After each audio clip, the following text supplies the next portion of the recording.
Imagine a world without Google, textbooks, or modern science.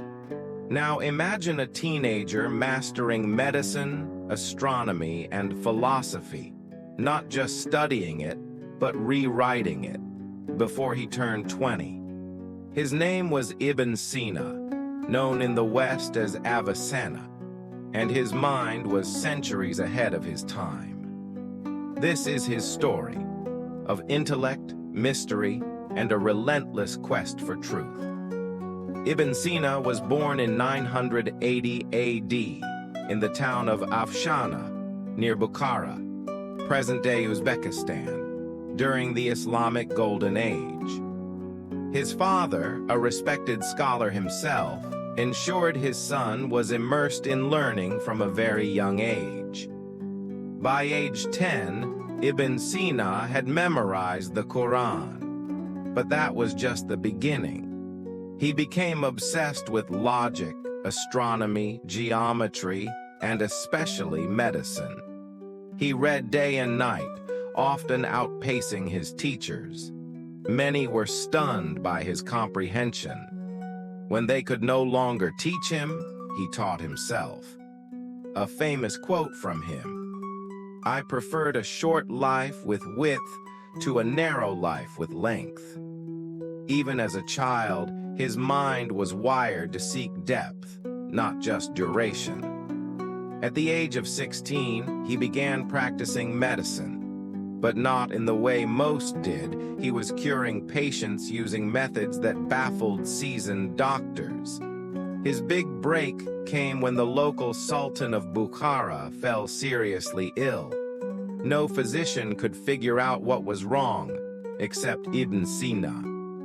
He diagnosed, treated, and cured the sultan. And as a reward, he was granted access to the royal library, one of the largest in the world at the time. He would spend days locked away in its halls, studying Greek, Persian, and Indian texts, absorbing the works of Aristotle, Galen, and Hippocrates. Ibn Sina didn't just copy knowledge, he challenged it, reformed it, and expanded it. Around age 21, Ibn Sina began writing his most famous work, the Canon of Medicine, Al-Qanun fi al-Tib. It would become the single most influential medical textbook in the world for over 600 years, used across Europe, Asia, and the Islamic world. It described over 760 drugs and treatments. He detailed hygiene, contagious diseases, anatomy, even psychological health, centuries before modern science caught up. He also emphasized prevention over cure, a philosophy we still echo today.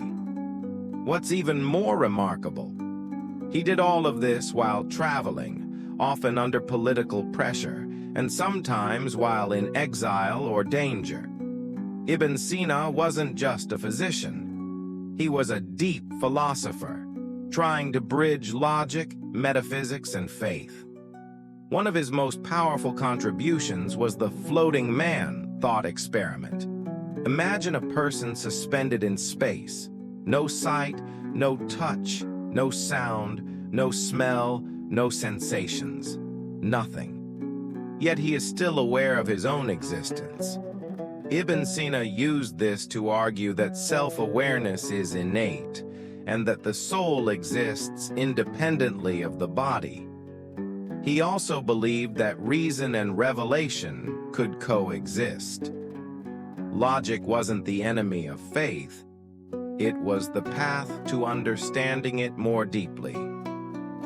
In many ways, his work laid the philosophical foundation for Descartes, Aquinas, and even modern existential thinkers. Ibn Sina wrote over 450 works. Sadly, only around 240 survived, covering medicine, metaphysics, astronomy, logic, and more. His works shaped universities in Baghdad, Cordoba, Paris, and beyond. Western thinkers like Dante and Aquinas revered him. His image even appears on old European medical texts. And yet, today, many don't know his name. We remember Newton, Darwin, and Freud, but forget the man who laid their foundation 600 years earlier. But Ibn Sina wasn't seeking fame. He once said, "The world is divided into men who have wit and no religion, and those who have religion and no wit. Woe to both." He wanted balance. He wanted truth. Ibn Sina teaches us that intellect is a muscle, and like any muscle, it grows through resistance, through challenge, curiosity, and questioning. In a time of distraction, his life reminds us that stillness, learning, and purpose can shape civilizations. So whether you're a student, a creator, or someone searching for meaning, Ibn Sina's legacy whispers, be relentless, be curious, and above all, seek truth. Thank you for watching. If you like this video, please hit the like button and subscribe to Vyrend for more content like this. We really appreciate your support.